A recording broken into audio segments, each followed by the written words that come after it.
Hi, everyone, and welcome to this video recording for the Workforce Recruitment Program for the University of Tennessee, Knoxville.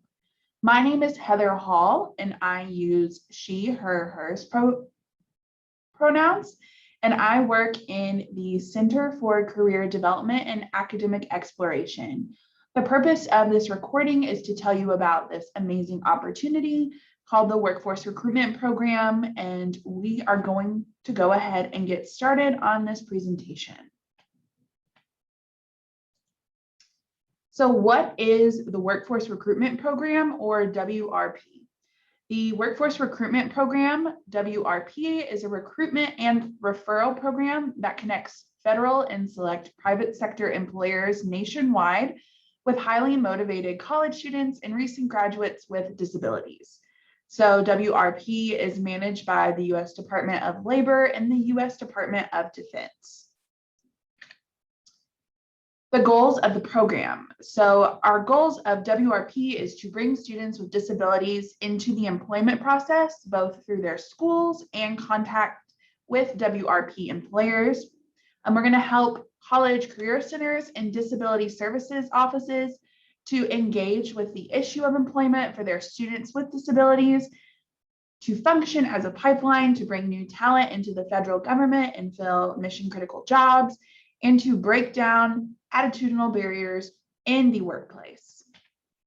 So when you think about applying for the WRP program, there are some important dates. So the student registration is already open. It opened Monday, August 30th. The student registration closes on Monday, October 11th. So you have a little under a month left to go ahead and register for the WRP. The application process closes on Wednesday, October 13th. There is an informational interview period from Monday, October 25th through Wednesday, November 17th. And then the database is released to employers in mid-December. So when the registration opens, it's already open. You go in and register a student profile. I, being your school coordinator, will go ahead and approve that profile, and then you will fill out your application. So registration is the first step, but you will need to go ahead and fill out that application to be involved in the WRP. So who can participate in the WRP?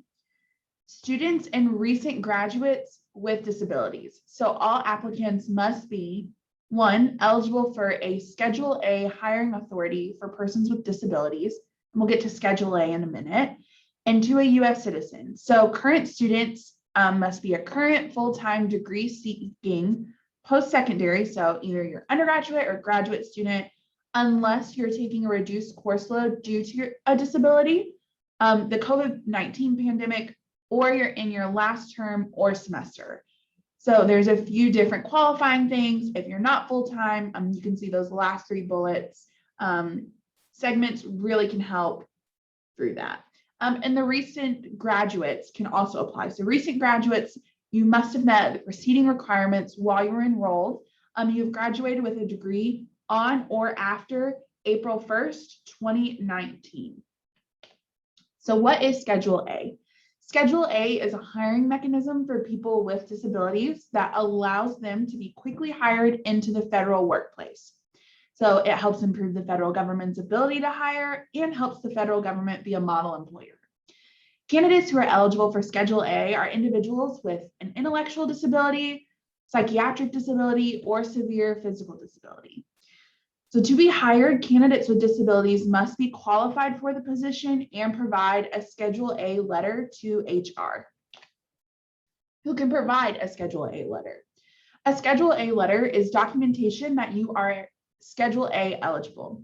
So this letter must be on a letterhead and signed by a licensed medical professional, a licensed rehabilitation professional, or any federal or state agency that issues or provides disability benefits. So this letter does not need to detail your specific disability, medical history, or need for accommodation. If you need help what this letter looks like on the WRP, there should be a link, and I can also send it to you as well. So it's just saying that you are Schedule A eligible, but you don't have to disclose any of that information. So WRP and Schedule A. WRP candidates must certify that they are eligible for the Schedule A hiring authority when they register on the WRP website. WRP employers will use this hiring authority to bring candidates into internships and jobs at their agencies. Candidates must provide a Schedule A letter to the federal agency's human resources when accepting an opportunity through WRP. And you should not upload your letter to the website, but you should have it in your files by January 2022, so you can provide it quickly to human resources. Otherwise, you could delay or lose job opportunities and frustrate your potential employer. So you register at wrp.gov. So to register for WRP, students will need to visit wrp.gov. wrp.gov works best using a computer, so not a mobile device, on Chrome or Firefox. So once students arrive to the website, they should select the first purple box that says Students Registration Now Open, and then click the green Students Register Now button. You can see what this looks like. It's the first purple box and then the green box with a check mark. So the steps to the student registration process. After you click the registration button, you're going to complete the rules of behaviors, agreement, and registration forms. Once your school coordinator, myself, has approved your registration, you will receive an email with information about how to create or sign into your login.gov account, which you will use to log into WRP. After you set up your login for the first time, you will be redirected to your student homepage. Click New Student Application to get started. That's right here. Whenever you click to apply to register, I will get an email saying that a new student has completed the information. I will approve that within 24 hours upon receiving the email. So it is a pretty quick turnaround. Required information for the WRP application. So the WRP student application consists of identification and contact information, your resume, transcript. It can be official or unofficial, academic information, including major, degree, your GPA, etc., job and location preferences, disability category. This is for statistical purposes only. It will not be shown to any future or potential employers. And optional, you can submit a cover letter, a letter of recommendation, writing sample, etc. So do not upload information that contains your social security number, your date of birth, or other sensitive, personally identifiable or health information. So when you submit your resume, and if you want to submit a cover letter, a letter of recommendation, or writing sample, please get in contact with myself, Heather Hall, at hhall15@utk.edu, or you can go to career.utk.edu, and that will pull up a staff link if you go to About Us, and you can find my name, and we can work to have a session where I can review your resume, review your cover letter, and we can work to get it to the best it can be, so it'll look really good for those future employers. So what's an informational interview? WRP applicants can receive an elective informational interview with a WRP recruiter who is a federal government employee.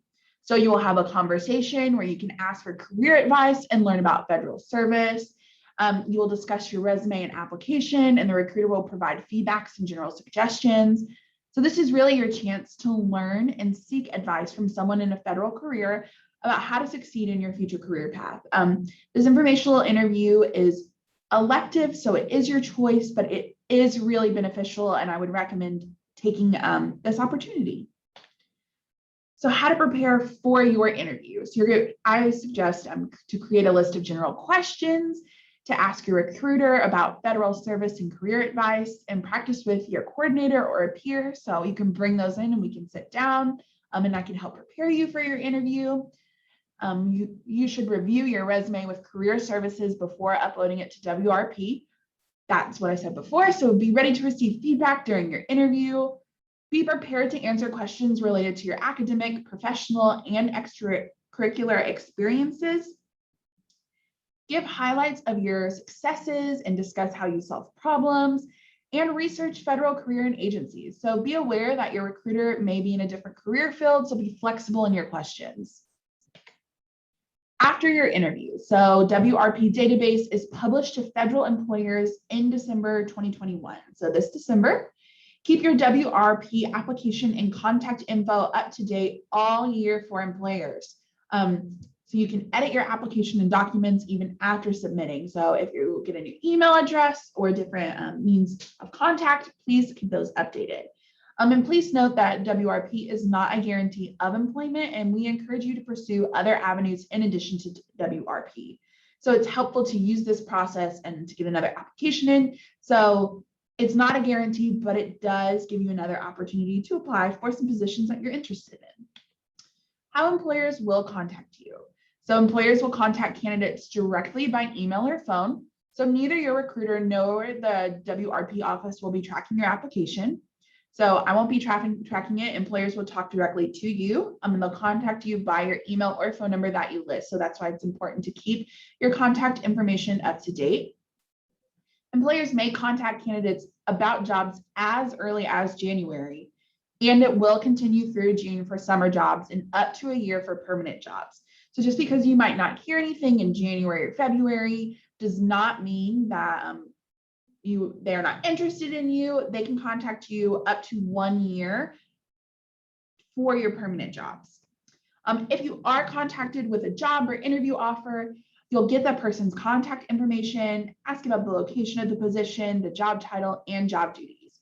When you get to this point, feel free to contact me as your coordinator, and I would love to talk to you and help set up an interview preparation time where we can talk about how to nail that interview, how to become prepared so we can help you be successful.